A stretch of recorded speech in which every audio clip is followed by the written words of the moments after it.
escucharme bien? Parece que sí.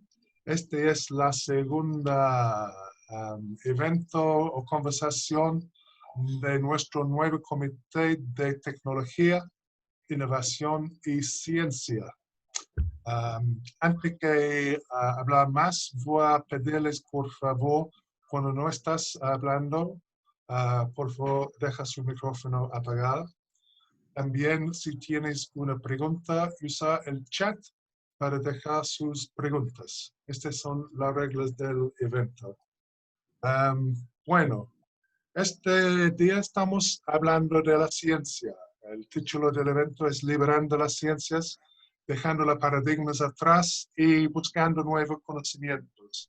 ¿Por qué? ¿Por qué está tan relevante en este momento? Yo estaba pensando cómo y por qué está tan relevante. Y yo en mi vida recién, los últimos años, ya estaba bien conectado con el mundo del cambio climático. Y como una persona que cree fuertemente desde hace 20 años es un problema, y ahora hablamos del problema más desafiante y amenazante para la humanidad, increíblemente, cuando 95% de la comunidad científica del mundo tiene un acuerdo que es una causa de la humanidad, es urgente y no hay duda. Todavía hay gente que quiere ignorarlo, que dejarlo y tiene otro argumento, porque es conveniente ignorarlo, porque en una cosa de otra es contra su posición política y es contra la economía en corto plazo. Entonces hay cosas realmente con una magnitud de importancia lo más alto posible que podemos ignorar por un tiempo largo porque no son en nuestros caras, no son tan evidentes, no están así. Pero en este momento es distinto. Ahora estamos enfrentando a nuestros amigos, nuestros colegas, nuestra familia en peligro. Todos nosotros, si encontramos por mala suerte una persona contagiada, estamos conscientes que el próximo día o la próxima semana podemos llegar en la clínica en riesgo de muerte. Entonces, esta pandemia es una cosa muy enfrente. Generalmente los avances más grandes son en crisis globales. Los avances en la tecnología, en la ciencia y los momentos de la mejor innovación y de los inventos también, porque son cosas distintas, vienen durante los guerras. El computador fue creado en la Segunda Guerra Mundial con esta máquina que hace de codificación de los mensajes. Este fue el origen del primer computador en el mundo y causa la urgencia para salvar el mundo de más cosas terribles. Y ahora estamos mirando la comunidad científica a sacarnos de esta pandemia. Estamos buscando, mirando una nueva vacuna. Ahora yo leí en la mañana que en Reino Unido encontraron una medicina que está usando para otras cosas que puede bajar la mortalidad de la gente que ya están en respiradores por un tercio. Y si han tenido esta medicina, hace 3 meses, podría salvar 5.000 vidas solamente en Reino Unido. Entonces, la ciencia en este momento, en la parte de medicina, es crítico para ayudarnos en esta pandemia. Entonces, por eso pensamos como Cámara, como Comité de Tecnología, Innovación y Ciencia, que es un muy buen momento a investigar un poco más el mundo de la ciencia. Entonces, bienvenido. Voy a pasar la mano a nuestro presidente del comité, a la Joana Pérez, y ella va a presentar a nuestros invitados de honor.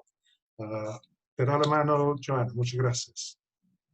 Muchas gracias, Greg. Bueno, muy buena introducción, creo que refleja muy bien el sentido y cómo pensamos en el origen este conversatorio específicamente de ciencia.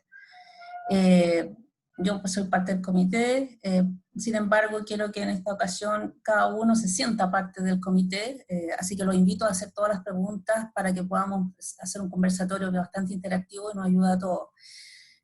Quiero partir por diciendo que el título que le pusimos a este conversatorio fue Liberando la Ciencia. De cierta forma lo que queremos hacer es incentivar una cooperación entre la ciencia, tecnología e innovación, que son factores claves para los desafíos de la salud y la recuperación económica tras la pandemia.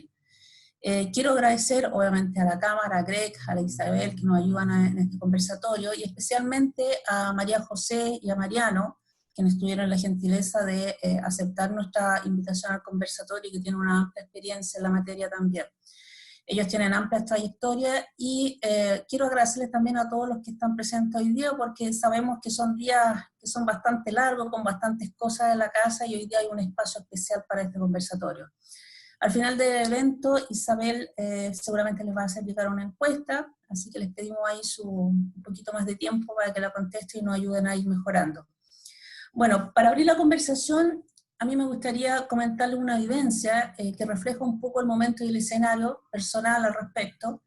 En el mes de marzo, cuando recién estábamos en Chile con los primeros casos de COVID, tuve la oportunidad de conversar con un grupo de trabajo multidisciplinario en España. Ellos estaban en plena crisis, estaban muy complicados, y habían creado un grupo de trabajo que su objetivo era producir ventiladores mecánicos de apoyo con ciertas piezas precisas que tenían que ser a través de impresión 3D. Y para eso convocaron a toda la comunidad, sabemos que Internet hoy día puede hacerlo y todos los grupos que hay sociales pueden hacerlo, reclutaron a empresas privadas y públicas también a unirse en esta carrera contra el tiempo para hacer estos ventiladores y pasarlos a los hospitales.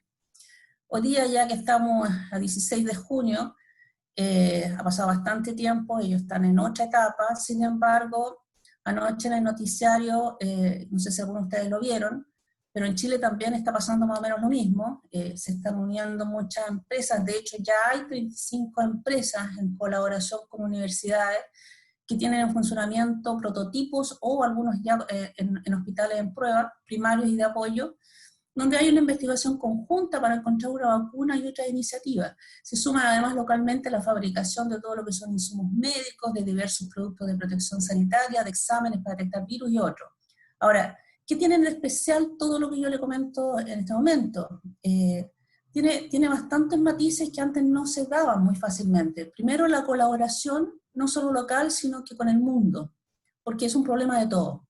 El sentido de urgencia que hay para desarrollar no solamente la vacuna, sino que diferentes dispositivos que nos ayuden en el sistema de salud. También tiene un tema muy puntual, que es el escalamiento, todo lo que ha sido toda esta digitalización acelerada, donde también provee herramientas que antes no existían. Y especialmente yo creo que aquí destacar la colaboración que hay, no solamente entre países, sino que entre profesiones. Hoy día se puede ver fácilmente trabajando grupos de investigación a nivel mundial, médicos, tecnólogos, ingenieros, diseñadores, mecánicos, como era el caso de España en este grupo que les comento, y todos trabajando con un mismo objetivo. Sin duda que esto es un ejemplo y la nueva forma de hacer las cosas va hacia allá, va hacia esta nueva mirada, ¿no? Quiero destacar que además en este momento muy especial, porque cuentan con recursos y se atreven a vivir esta nueva realidad, las empresas grandes den un paso quizás un poco más adelante y también apoyemos a las de menor escala, de tal forma de co-crear instancias mutuas que antes no se pensaban. Debemos hacernos cargos también de la baja inversión en investigación y desarrollo y el bajo porcentaje quizás de investigadores dedicados al I+D, y esto demanda una urgente gestión estratégica en todos los países. En pocos meses nuestra región y el mundo ha visto la caída de paradigma, adaptándose a formas digitales que antes era muy difícil, digamos, que se aceptaran, a la convivencia, a la incertidumbre, a un salto digital acelerado, conviviendo con información que además nos llegan diariamente de distintas partes del mundo, y todo esto sin salir de casa, todo esto en casa. Para terminar esta introducción, solo una pequeña reflexión. Este momento mundial nos ha obligado a pensar en lo urgente, pero también en lo importante, acelerando el conocimiento. Esperamos que esta conversación sea útil para todos, para que cada uno desde sus posiciones también se sume a esta co-creación que hay hoy día y que no perdamos este aceleramiento. Por temas de tiempo voy a pasar a las preguntas que preparamos y que gentilmente tanto Mariano como María José accedieron a apoyarnos en cada una de las preguntas. Y para abrir un poco la conversación, lo invito también al chat a hacer las preguntas que ustedes estén interviniendo o que quizá aclaraciones respecto a las mismas preguntas que se vayan haciendo. Sin duda en este momento hay consenso en que estamos ante un punto de quiebre en la forma en que nos organizamos como sociedad y la forma en que enfrentamos la crisis. Mariano, desde tu punto de vista, desde tu experiencia, desde tu trayectoria, ¿cuál es el rol que ha jugado la ciencia hasta ahora y el rol que jugará a futuro, es decir, prepandemia, pospandemia? Hola, buenas tardes. En primer lugar, agradezco a la Cámara por esta oportunidad. Creo que es un momento propicio para este tipo de conversaciones. Así que, bueno, espero hacer algún aporte desde mi perspectiva. Es una tremenda pregunta la que haces, Joana. Yo no soy científico, pero sí me ha tocado trabajar durante mi vida muy cercanamente con científicos, especialmente en la labor de entender puentes entre la ciencia y la tecnología de alguna manera. Así que voy a intentar esbozar una respuesta desde esa perspectiva. Si pensamos en la ciencia como la actividad que se fue desarrollando en Europa desde el Renacimiento, ¿cierto? Esta definitivamente, y por todas las descripciones que ustedes mismos hicieron, ¿cierto?, ha moldeado la civilización occidental, estableciendo un modelo de aproximación racional y pragmática del hombre frente a la naturaleza. Hay un dicho que dice, I only believe in science, a lo mejor algunos de ustedes saben su origen, que es bastante cómico, pero ese sería como el lema que ha iluminado los pasos de Occidente en los últimos 200, 300 años. Y esta forma de ser en el mundo, que ya es global, ¿cierto? Y sus poderosas distinciones en física, química, matemática, etc., resultaron tremendamente exitosas para describir los distintos fenómenos naturales que condicionan nuestra vida. Y las hipótesis científicas y sus aplicaciones en medicina, alimentación, fuerza motriz, telecomunicaciones, energía, materiales, etc., han permitido a la civilización humana, ahora global, ¿cierto?, lograr una capacidad única de preservar y potenciar la vida en el planeta. Pero, y ahí viene el pero, ¿cierto?, para ser un poco provocativo en esto, a mi entender, ¿cierto?, a mi juicio, la ciencia no le resuelve al ser humano el problema del sentido. Y al no tener tampoco la ciencia una orientación valórica, per se, puede ser usada para prolongar la vida o para eliminarla, para desentrañar secretos de la naturaleza o para destruir el planeta. Por lo tanto, yendo un poco a la pregunta también, ¿cierto?, yo creo que el desafío de la civilización actual, que depende de la ciencia para su subsistencia, y eso no hay ninguna duda, ¿cierto?, es lograr poner un poco más la ciencia al servicio de una visión valórica, de un propósito, de una visión, ¿cierto? Y eso aparece en estos tiempos, digamos, más fuertemente. Yo creo que tú también, Joana, mencionaste por ahí al filósofo Chulhan, yo estuve mirando y creo que tiene que ver un poco con esto. Porque, de lo contrario, si no nos hacemos cargo de esta dimensión, la ciencia buena no va a ser capaz de contrarrestar los efectos negativos de la sociedad técnica que produce sobre el ecosistema específicamente, que hace posible nuestra existencia como organismos biológicos que somos. Y ya yendo más específicamente a la pregunta sobre el rol de la ciencia en el pasado y en el futuro, digamos, reflexionando al respecto, ¿cierto?, yo podría decir que la ciencia hasta ahora se focalizó en conquistar la naturaleza, ¿ya?, creando todo el mundo en que habitamos, y ahora tendría que mover un poco su foco y ayudarnos, ¿cierto?, a integrarnos con la naturaleza de manera más sustentable. Y ahí me hago eco de lo que decía Greg también en la introducción. Y esto requiere ciertamente de mucha humildad, ¿ya?, de todos los actores involucrados. Y ojalá que estas crisis, ¿cierto?, el cambio climático que nos pega fuerte, ¿cierto?, y estas pandemias, podamos percibirlas como wake-up calls, como llamados de alerta, ¿cierto?, a la sociedad humana, que nos da la naturaleza, en buena hora, y que nos ayuden a ir generando un cambio de foco de la ciencia y la tecnología desde la conquista del entorno, ¿cierto?, que ha sido su moto, a la integración con el entorno. Entonces, si tú quieres mi respuesta, eso sería. Vámonos con la ciencia de la conquista de la naturaleza a la integración con la naturaleza. Muy bien, muchas gracias. María José, no sé si quieres agotar algo o seguimos con la segunda pregunta. Seguimos con la segunda, perfecto. A ver, vamos a pasar a una pregunta que es bastante diversa, digamos. Hemos visto un enorme despliegue en distintas áreas de ciencias menos visibilizadas, biológicas, bioquímicas, celulares, moleculares, etcétera, una diversidad incluso especialidades que ni siquiera eran muy nombradas antes y que por supuesto las nuevas generaciones ya las conocen. Desarrollando prototipos, fabricando insumos, adoptando modalidades distintas de educación, acuñando conceptos como ciencias económicas, en fin.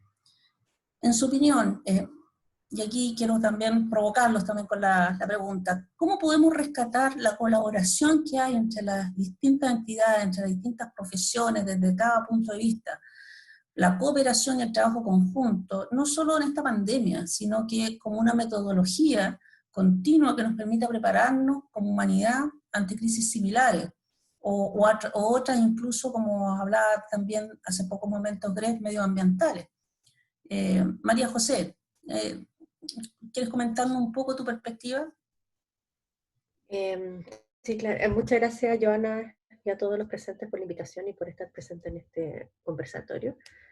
Voy a hablar desde mi rol de Ceremi del Ministerio de Ciencia en la Macrozona Centro. Yo también soy científica, así que la ciencia es parte de mí y me ha acompañado durante muchos, muchos años.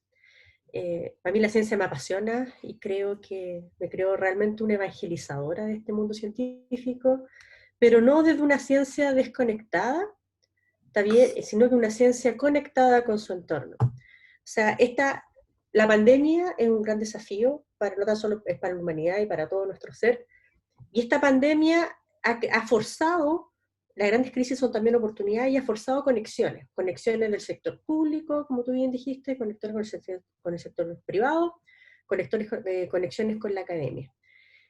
Y estas conexiones, que si bien se están buscando hace mucho rato que ocurran, el hecho de ahora de estar bajo un bien común, ¿ya?, que trasciende posibles individualidades, es lo que hace que quizás este engranaje encaje mejor que en otras épocas.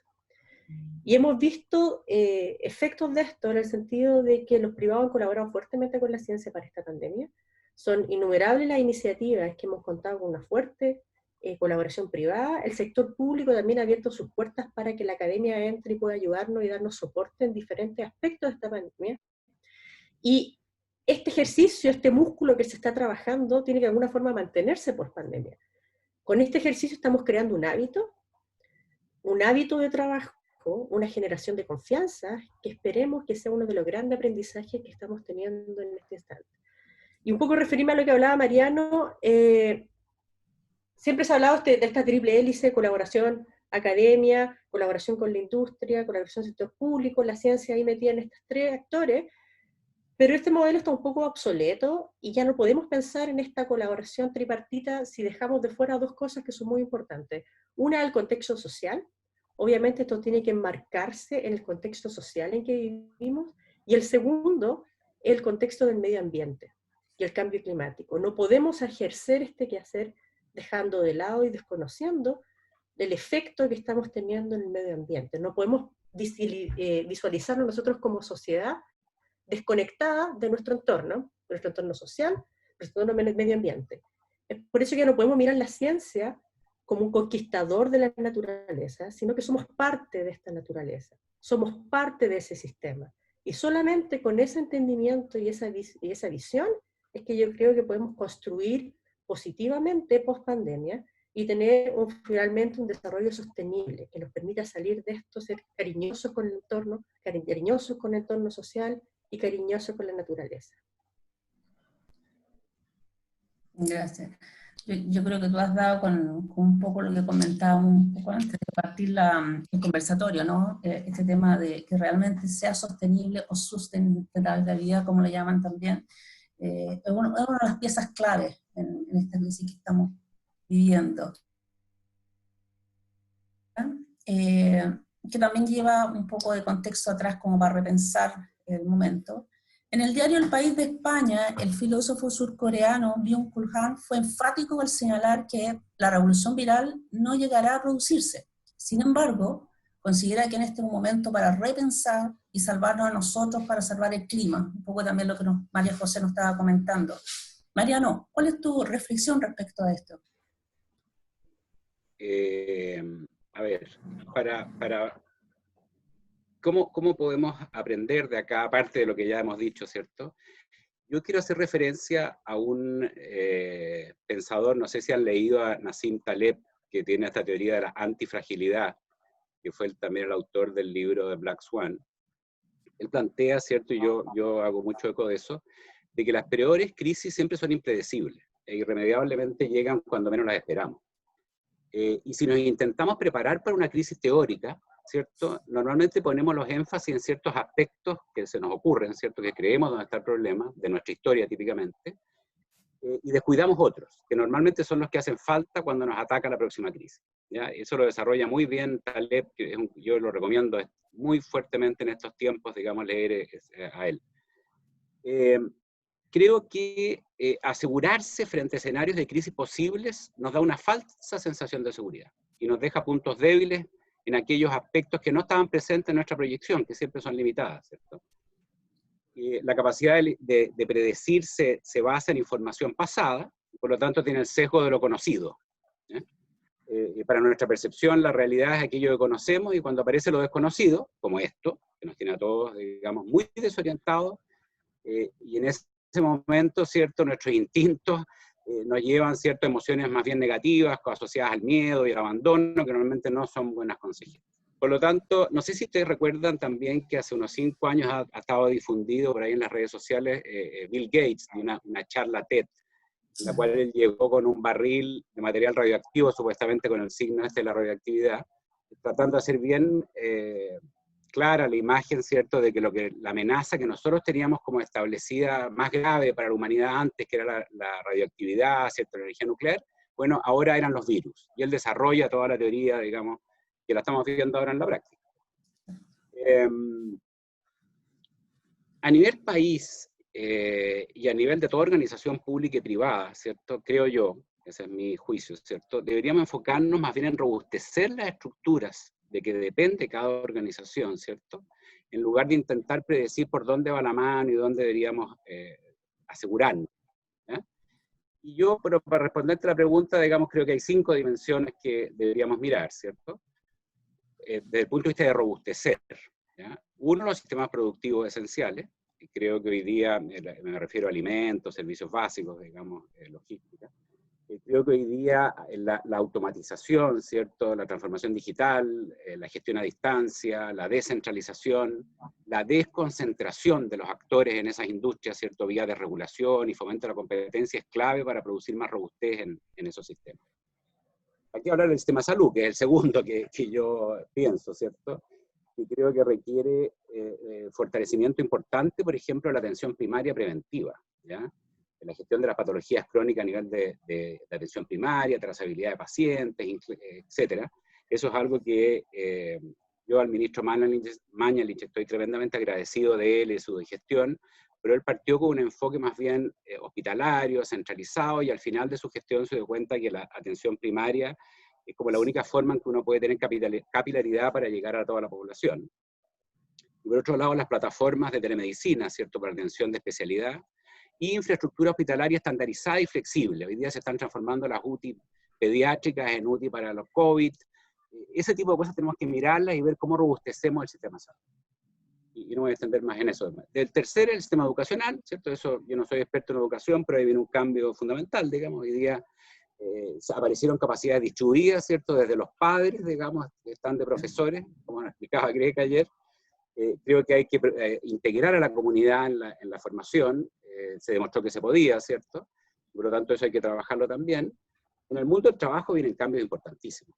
O sea, había una encuesta de los CEOs de las 500 empresas más importantes de Estados Unidos, y decían que entre un 25 y un 30% de la fuerza laboral no iba a volver nunca más a un lugar físico de trabajo, ¿ya? Eso es muy fuerte. A la proyección de que van a volver en 6 meses, 1 año, pero nunca más entre 25 y 30%. Y eso cambia totalmente, digamos, el tema del trabajo, porque por un lado, la gente va a estar trabajando remotamente, va a haber mucho más trabajo en plataformas, Upwork, freelance, etc. Y eso cambia entonces el foco tradicional de la defensa de la precariedad de la gente que trabaja, ¿cierto? Ya el tema sindical está definitivamente obsoleto, ¿cierto? Entonces, si uno quiere hablar de sindicatos como forma de proteger a las fuerzas laborales, se está preocupando del 5% de la fuerza laboral. Hoy día hay que hacerse cargo de la precariedad del trabajo flexible, ¿cierto?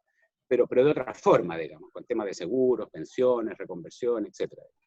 Y finalmente, bueno, el tema medioambiental que hemos venido hablando en esta tarde, ¿cierto? Yo creo que el tema efectivamente es sustentabilidad medioambiental y energética, digamos, en todas las actividades humanas. Eso es una prioridad absoluta, ¿cierto? Y hay que trabajar todos los temas de incentivos, costos, zanahorias, látigos, digamos, para que todas las actividades humanas incorporen esa variable en su ejecución. En resumen, para responder a la pregunta, ¿cierto? Creo que el aprendizaje debe ser internalizar estas prácticas en todas estas dimensiones que te he mencionado. Gracias, Mariano. Sí, sin duda es un momento de repensar y sacar lo positivo de esto y formar algo mucho mejor para las nuevas generaciones. María José, no sé si quieres acotar algo más de Mariano, seguimos con el resto. El mundo que hoy día hemos construido sin duda dejó en evidencia que estamos mucho más interconectados unos con otros, que lo que creíamos que nos cuidábamos con unos con otros, ninguno ahora está seguro. Algunos historiadores han dicho el antídoto contra la epidemia no es la segregación, sino todo lo contrario, la cooperación. En este sentido, ¿qué acciones son necesarias públicas o privadas o institucionales para incentivar la cooperación y la transferencia tecnológica en nuestro país versus el respecto del mundo y con el respecto al mundo que nos rodea acá o en otro continente? Bueno, es más que sabido, sobre todo por las personas que están atendiendo a este conversatorio, que la industria nacional está principalmente basada en los commodities. O sea, hay empresas de servicio, hay empresas de valor agregado, pero son pocas en comparación a todas aquellas que conforman, por ejemplo, el nivel de exportación que tiene el país. Por lo tanto, la conversación de cómo unir la ciencia, colaborar con la industria, es una conversación que viene hace harto tiempo arrastrando. Es como descubrir el santo grial, cómo lograr esta conversación. ¿Por qué? Porque las dinámicas son distintas, la academia tiene una dinámica de trabajo muy distinta a la dinámica en la industria, los objetivos que ambas partes persiguen son muy distintos, las formas de trabajar son distintas, o sea, cuesta mucho lograr que este engranaje encaje. Y como comentaba anteriormente, esta pandemia nos está obligando de alguna forma a que este engranaje entre sí, y lo hemos visto, por ejemplo, que ahora el sector privado nos ha colaborado mucho con la fabricación de ventiladores artificiales, ventiladores mecánicos, también ha colaborado mucho con la iniciativa del plasma, con iniciativas de protección de equipamiento personal, etcétera. Son varias las iniciativas que los privados han estado involucrados y que su rol ha sido fundamental para fomentar la ciencia. Entonces, la pandemia nos está forzando, a poner foco al trabajo, ¿ya? Y el foco es esencial para que estas dos partes se unan y colaboren. Segundo, nos está ayudando a generar confianza. Los lazos que hoy día estamos creando van a permitirnos que hoy día trabajar en la pandemia, pero el día de la mañana trabajar en otra cosa, con otro foco. Y sobre todo está relevando el rol de la ciencia dentro del sector productivo. Y aquí esto es súper importante porque, además de que somos pocos científicos, el presupuesto de ciencia es bastante bajo, ¿ya? Es una crítica constante, se creó el ministerio, el presupuesto de ciencia creció muy poco, todo el mundo espera que crezca más, y de alguna forma el presupuesto debiera estar asociado a cuánto yo creo que la ciencia va a aportar o no al desarrollo de mi país. Y allí al respecto, esta relación con los privados también es generosa y virtuosa, y relevar el rol de la ciencia y que los privados se encariñen y vean el valor de la ciencia, nos puede ayudar a convertirnos, por ejemplo, en modelos. En Alemania gran parte del presupuesto científico no viene de la academia, no viene del gobierno, sino que viene del mundo privado. El mundo privado invierte en ciencia, invierte en centros de investigación, contrata doctores, y eso esperamos esto pase en un futuro. ¿Qué otras cosas podemos hacer? Claramente, hoy en día los incentivos que la academia tiene para medir su productividad científica están enfocados netamente en la investigación individual o colaborativa, pero no necesariamente en la colaboración con la industria.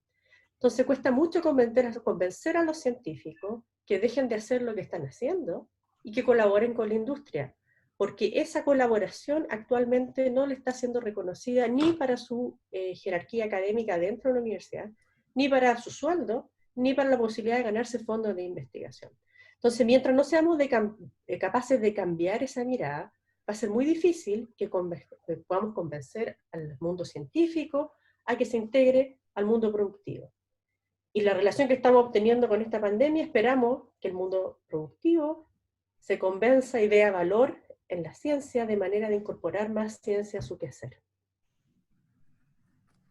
Un poco lo que comentábamos, estos desarrollos que están haciendo muchos privados en colaboración con empresas no solamente gubernamentales, sino que clínicas u otro tipo de colaboración que se está dando y que por cierto es un círculo virtuoso, como tú dices.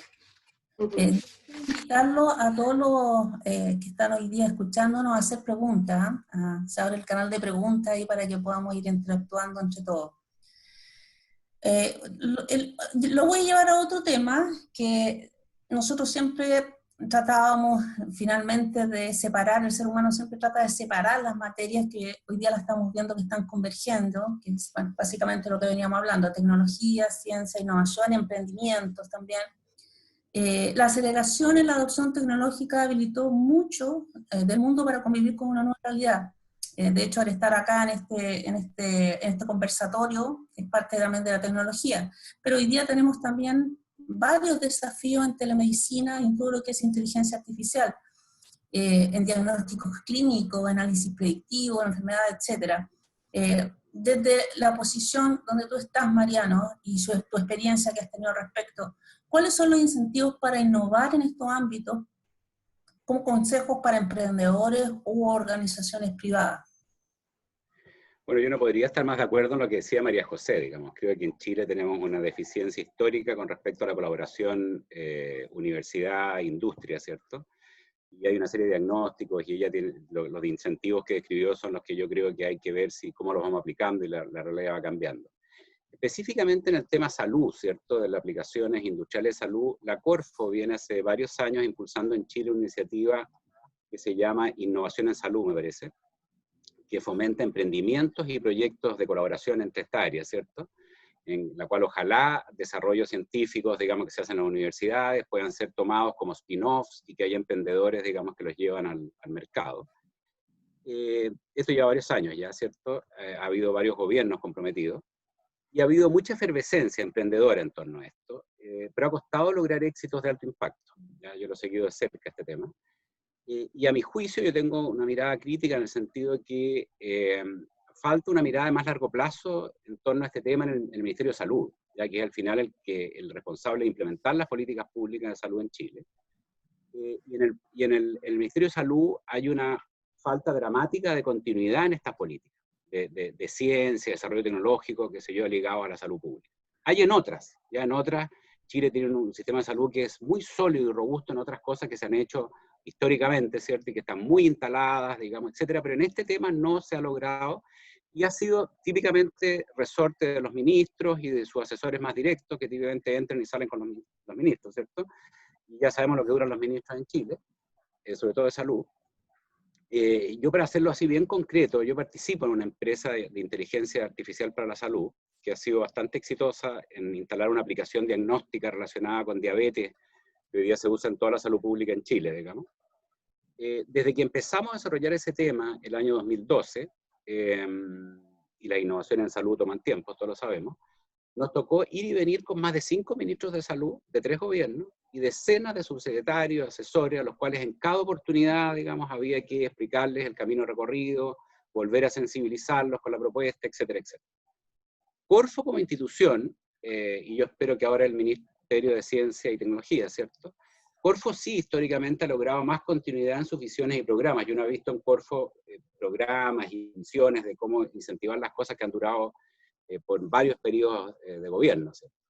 Pero lamentablemente la relación de Corfo con el Ministerio de Salud es muy cupular y efímera, entonces depende de las químicas entre las distintas personas, digamos, si esto camina o no camina.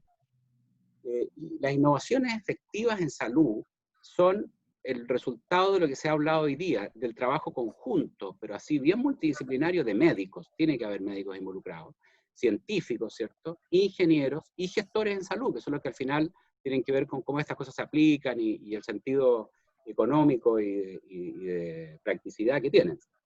Lamentablemente en Chile también tenemos otro diagnóstico negativo, es que las profesiones y las instituciones en general funcionan mucho como compartimentos estancos, ¿ya? Y las universidades ciertamente tienen una responsabilidad en ello, porque también durante mucho tiempo, no, ya no más afortunadamente, ¿cierto? Con el tema de la gratuidad, pero durante mucho tiempo las universidades se focalizaban más en competir por los alumnos que en cooperar entre ellas en investigación y desarrollo, digamos. Entonces eso también nos ayudó mucho al propósito. Pero, producto de la pandemia, ¿cierto? Se han formado estos grupos multidisciplinarios y multiinstitucionales que son muy interesantes, y yo concuerdo que hay que hacer casos demostrativos de esto, creo que hay que difundir esto.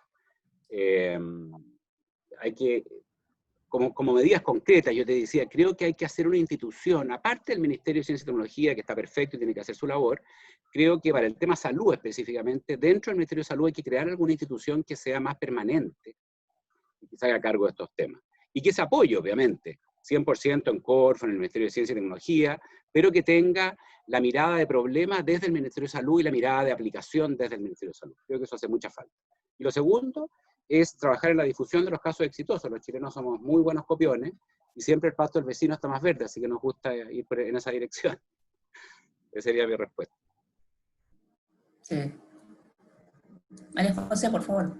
Sí, me gustaría agregar algo más, que actualmente el Ministerio está trabajando en una política nacional de inteligencia artificial, que empezó a trabajarse antes de la pandemia, se paró un momento, pero ya se retomó, y esperamos que esta política de alguna forma sea una mirada a largo plazo de los efectos que tanto la automatización de inteligencia artificial va a tener en nuestro trabajo, en nuestra sociedad, y al mismo tiempo la diferencia en que esto pase de una amenaza a una oportunidad.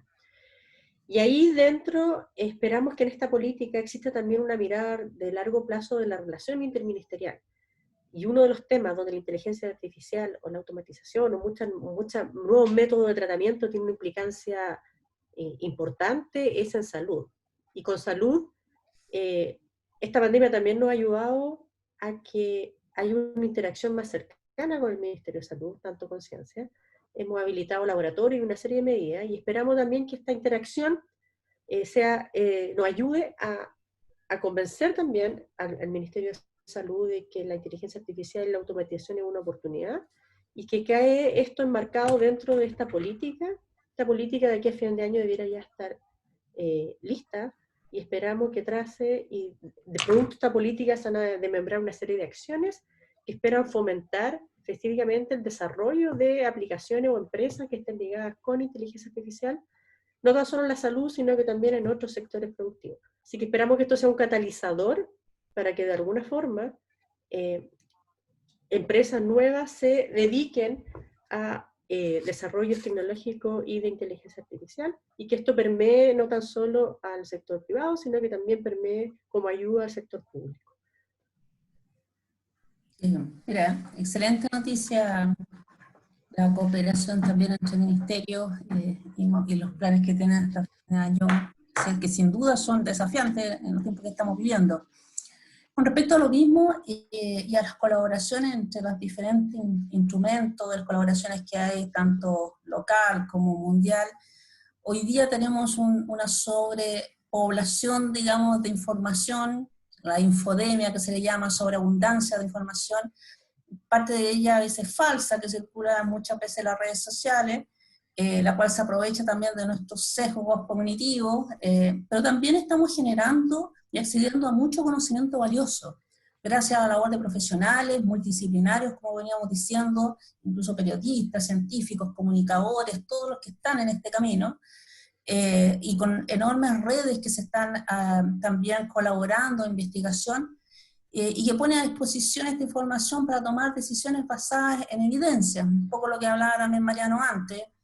Y en este sentido, ¿quiénes son los llamados a guardar esta información para que a futuro la ciencia pueda usar a favor de la humanidad, o inclusive que esta misma puede ser usada por organismos, emprendedores o personas que puedan usarlo en beneficio de la comunidad, resguardando por supuesto la identidad de las personas que la generan?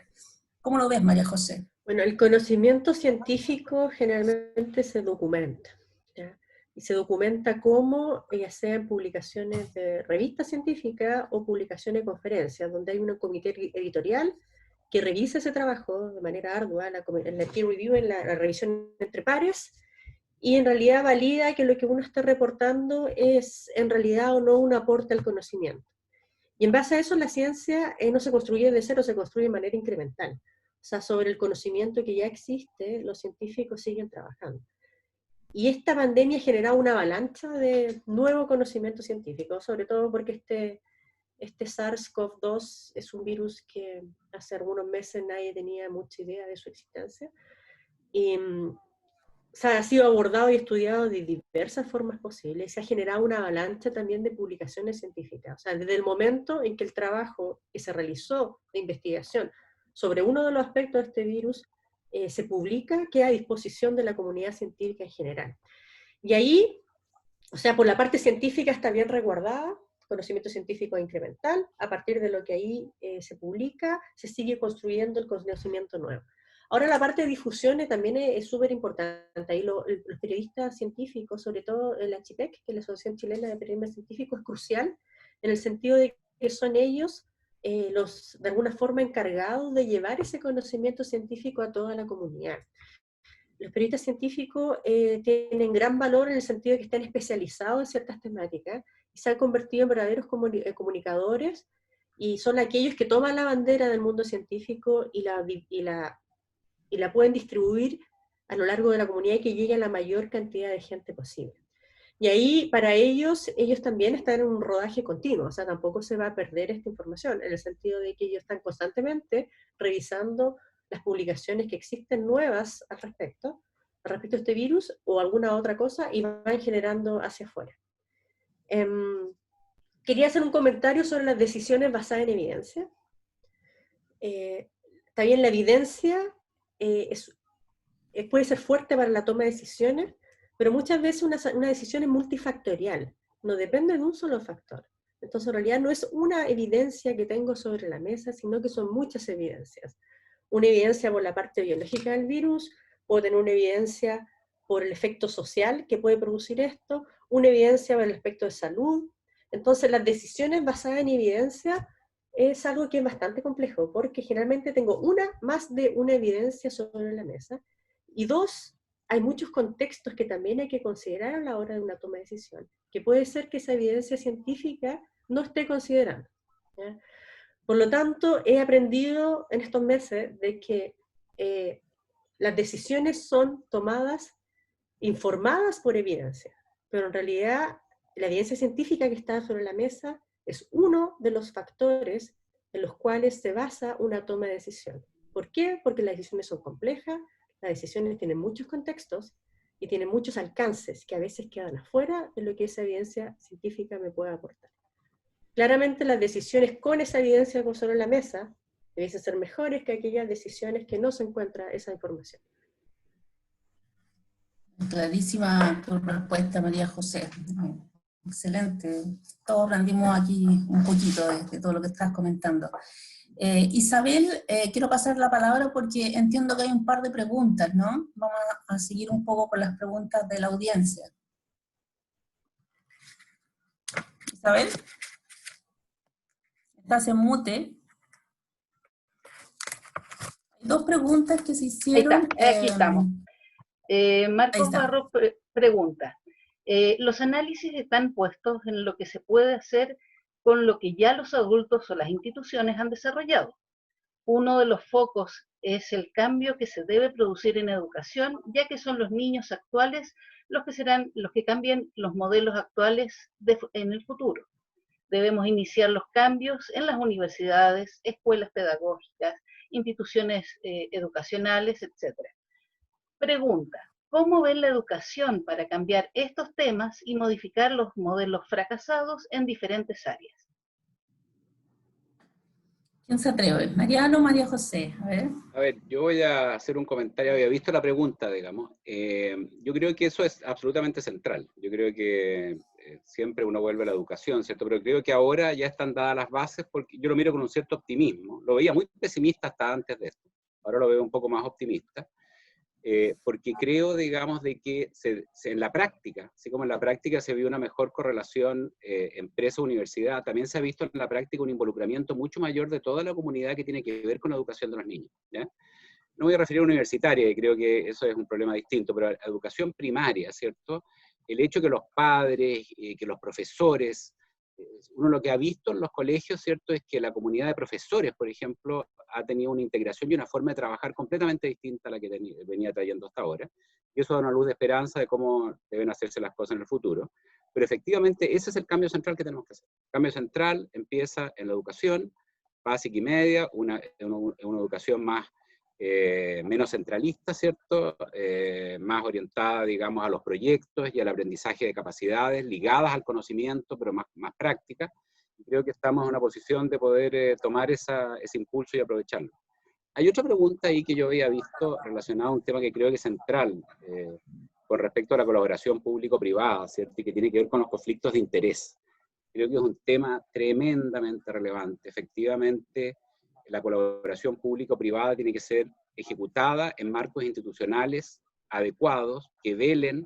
No se trata, digamos, de que se hagan acuerdos entre cuatro paredes, digamos, y que eso resulte, digamos, en que un organismo privado termina resolviendo un problema público, digamos, ¿no? Por lo tanto, no se puede hacer sin una institucionalidad adecuada. Entonces, la persona que pregunta menciona ahí la ley del lobby, sí, ayuda, ese es un activo que tiene Chile que lo pone un poquito por encima de otros países, digamos, pero la institucionalidad, lo que decía María José acerca de cómo se va a abordar el tema de los incentivos al trabajo colaborativo, ¿cierto? Tiene que incluir institucionalidad que se haga cargo de eso, porque ahí sí que ya se pervierte todo, ¿cierto? Cuando se dan ventajas a ciertos privados para abordar ciertos problemas públicos. Y el otro tema cortito también para hacerme cargo del tema de la información, con el tema de los datos en ciencia tienen que ser abiertos y disponibles para todos, digamos, etcétera, pero tenemos un tema también hoy día con los datos, desde el punto de vista del uso de los datos personales. O sea, hay toda una polémica en el mundo, digamos, acerca de qué pasa cuando ciertas instituciones o empresas usan maliciosamente los datos de las personas, digamos. Entonces está bien, datos abiertos, todo público, pero cuidado con vulnerar ciertos derechos básicos, digamos, para evitar mayores catástrofes. Tomando un punto que tú hablas, Mariano, ya María José nos habías dicho hace unas preguntas atrás, nos había hablado acerca de precisamente este tema de las confianzas, ¿no? Las confianzas, la transparencia. Es un tema, yo creo que es bastante importante, sobre todo en la realidad que estamos viviendo hoy día. Vamos a seguir con una pregunta un poco para provocar también en la conversación. Finalmente la reflexión que sigue es, cuando empezamos a recuperar, o cuando empecemos a recuperar nuestra nueva normalidad, entre comillas, ¿cómo recordaremos este episodio de crisis? ¿Hay cerebros más preparados que otros para enfrentar la pandemia?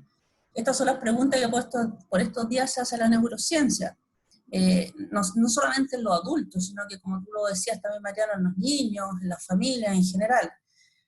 Deberíamos como país prepararnos para apoyar a la salud emocional, no solo de adultos, sino que de las generaciones nuevas, que se han visto reestructuradas de alguna forma, con incertidumbre y confinados a los hogares, tomando el buen sentido de los hogares y también el sentido de confinamiento que no les permite compartir con el resto de sus pares. ¿Cómo ves este tema, Mariano? Complejo tema. Obviamente lo que estamos viviendo es una situación traumática, ¿cierto? Para todas las personas, que debe ser atendida por la sociedad en su conjunto. Creo que las instituciones educacionales, todo lo que hemos estado conversando, ¿cierto? Las escuelas, los institutos, las universidades, y las empresas van a tener que prepararse para un retorno a la normalidad muy complicado, ya que esta transición será también hacia un espacio lleno de restricciones, no es un volver atrás, ¿cierto? Esto se va a parecer más a una guerra larga, ¿cierto? Con bombardeo y escaramuzas recurrentes, que a una experiencia más habitual nuestra, que son como los terremotos, por ejemplo, ¿cierto? Que es un evento muy intenso, pero que termina y después hay que reconstruir y volver a la normalidad. El virus y las mutaciones, ¿cierto? Los rebrotes e incluso nuevos virus, no es un evento que se termina. Es una nueva condición del hombre sobre la Tierra, y por lo tanto las exigencias y el modelo previo, ¿cierto?, de sublimación de las angustias personales vía el trabajo y el consumo, en la sociedad del rendimiento que describe el filósofo que citaste, Chulhan, no van a poder volver a ser las mismas, por un tiempo que no sabemos cuánto es, ¿ya?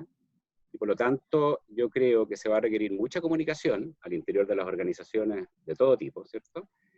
una comunicación que provee, por un lado, contención emocional a la gente, y ya lo estamos viendo. Yo creo que toda la gente que está aquí participando en esta conversación que tiene que ver con empresas se da cuenta, ¿cierto?, que hay que proveer comunicación de contención, ¿cierto?, y por otro lado de orientación hasta en las cosas más prácticas. Yo participo en algunos directorios que hemos hecho medidas, digamos, desde enseñar algunas finanzas personales, digamos, cosas prácticas para poder ayudar a la gente en esta fase. La gente va a pasar de un encierro en familia al campo de batalla de la competencia por el sustento, ¿cierto? Y ahí se tiene que de alguna manera sentir acompañado y apoyado por otros en la comunidad. Eso va a ser de un alto valor. El otro problema que vamos a tener es el del millón de cesantes, en el caso de Chile, ¿no?, para los cuales las organizaciones comunitarias de todo tipo, digamos, tienen que ser fortalecidas. Digamos, los alcaldes, que han estado muy empoderados en estos tiempos, ¿cierto?, tienen un rol muy importante que cumplir, en fin. Bueno, pero volviendo a la pregunta, yo no sé si la ciencia tiene mucho que aportar en este tema, digamos. La ciencia aporta en todo, ¿cierto?, obviamente, pero por una forma de pensar. Pero en este caso yo creo que vamos a tener que apelar un poco más al alma humana, digamos, ¿ya? Que a las redes neuronales que describe la neurociencia. Tal vez sí nos podría inspirar el modelo cooperativo de las neuronas, digamos, que a partir de unidades muy básicas y simples, ¿cierto?, logran propiedades emergentes como la mente humana. Pero yo creo que el alma es el que nos tiene que ayudar en esta ocasión a ver cómo salimos y nos reencauzamos. Toda la razón, Mariano. Harto para pensar ahí. Tenemos un par de minutos, nos quedan un par de minutos, quizás ya ir haciendo un redondeo, no sé si alcanzamos a hacer una pregunta más. Yo quería agregar algo a lo de Mariano. Sí, por supuesto. Y aprovechar también de dar ya un redondeo final. Nosotros siempre se nos dice que somos una sociedad resiliente, que pasamos de desastre en desastre. Pero sin embargo, esa resiliencia no está siendo formada en nuestra educación básica. O sea, no hay ojo en la formación escolar de educar aquellas habilidades que nos hacen particularmente humanos. Y es algo que tiene que ver también con esta nueva era digital, con esta nueva era de la inteligencia artificial, que hay profesiones que van a dejar de existir, hay profesiones que son altamente especializadas y también van a tener que modificarse, como los médicos, por ejemplo, donde ya no el radiólogo, aquel que está revisando la radiografía, muchas veces va a haber una máquina que lo haga. Entonces, esta nueva forma de repensar del humano requiere cambios profundos en la educación, donde aquellas habilidades que nos hacen especialmente humanos, como es nuestra interacción social, la resiliencia, la empatía, la confianza, son cosas que debieran estar formadas de manera muy precoz en nuestra educación, sobre todo que somos una sociedad que sufre un desastre natural tras otro. Somos una sociedad que estamos acostumbrados a levantarnos, pero porque el otro no levanta, no porque se nos formó esto. Y al respecto también, Chile tiene problemas de educación, o sea, no de educación, de salud mental y emocional hace rato. Tiene unos índices de depresión que son horrorosos. Las universidades, durante el año pasado, todas las universidades se fueron a paro por estrés emocional de los estudiantes. O sea, este es un problema que tiene que ver de alguna forma con el estallido social también, tiene que ver con los énfasis de cuáles son los niveles de éxito y nuestra autoexigencia que nos estamos aplicando, tiene que ver con el replantearnos el sentido de estar vivo. Y por ahí nuevamente me coincido y con Byung-Chul Han también, el filósofo que muestra esto, el sentido de la vida, en qué momento dejamos de olvidarnos de vivir. Yo creo que son esta pandemia, como bien dice Eduardo Vitrán, un sistema con histéresis, jamás vamos a volver al momento en que partimos. La pandemia va a partir y vamos a llegar a otra sociedad donde tenemos que replantearnos estos puntos que nos ayuden a fomentar esta resiliencia, nos ayudan a mejorar nuestro índice de salud mental, porque de alguna forma este estrés social, que más encima el teletrabajo nos está forzando, esta intensificación y extensificación de nuestro trabajo, nos levantamos, nos duchamos y nos sentamos al computador y no nos paramos hasta las 7 de la tarde, siendo que nuestra vida cotidiana no era así. Todo esto que nos está pasando ahora, efectivamente, nos está ayudando a una salud mental que ya viene deteriorada. O sea, tenemos que aprender a darnos cuenta del estado en que estamos y tratar de hacer reparar al respecto. Y ahí el estudio de las ciencias sociales, la humanidad, la antropología, sociología, filosofía, que también son parte del Ministerio de Ciencia, porque también investigación, no investigación científica, sino investigación del área del conocimiento, son importantísimas. Yo creo que son las mejores herramientas que tenemos hoy en día para repensar la forma en que hay que salir parado de esta pandemia. Excelente reflexión, ¿eh? Sin duda somos un país resiliente. Nos toca de todo un poco, pero esta es la peor lejos que hemos vivido como humanidad. Voy a ir a la última pregunta, Greg, para que después cierres tú, que me parece bastante interesante, entonces la quiero plantear, acaba de llegar. El mundo adulto deberá transformarse en escuela viva de las funciones ejecutivas de los más jóvenes, las neuronas de espejo. Aquí parece que es más tu ámbito, María José, ¿no? Bueno, las neuronas espejo son parte de nuestro sistema nervioso central, que uno aprende por imitación, uno aprende porque ve en el otro ejecutar cierta acción, y ahí, sí, por el respeto por nuestros adultos son aquellos que han vivido mucho más cosas que todos nosotros, y ahí también hay esta pandemia los afecta mucho a ellos, pero al mismo tiempo ellos se sienten un poco insensibles, en el sentido de que si fueron capaces, intrínsecamente, si ellos fueron capaces de vivir todos estos años, es cómo esta pandemia los va a chocar. Entonces ahí, en este instante, tenemos que ayudar a todos los adultos mayores, ¿ya? Ayudarlos en el sentido de hacerle ver el riesgo que esta pandemia puede generar. Y al mismo tiempo, esta ayuda es contradictoria en el sentido de que ellos lo que más necesitan en este instante es el contacto con sus seres queridos. Y ahí caemos nuevamente en el problema de la salud mental. O sea, hasta qué punto privarlos de aquellos que los hace feliz los ayuda a ellos a vivir mejor.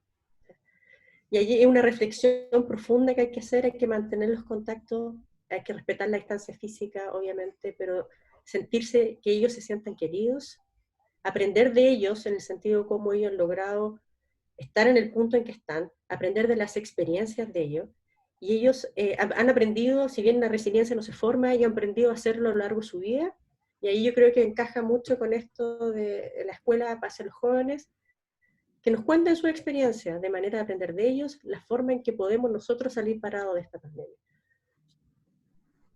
Excelente, María José.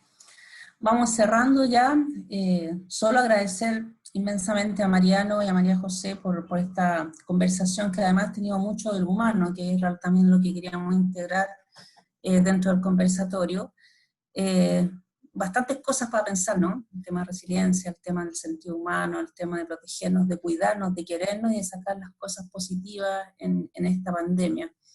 Así que para ir cerrando los agradecimientos, le paso la palabra a Greg para que cierre la sesión, porque ya estamos justo en la hora, así que como buen británico, para que nos haga el cierre de la sesión, Greg.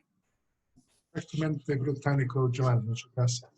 Agrego mis agradecimientos a María José y Mariano, muchas gracias, muy interesante tu perspectiva. Yo me dejo un pensamiento, una reflexión. En este mundo ahora tenemos confianza que todo es posible.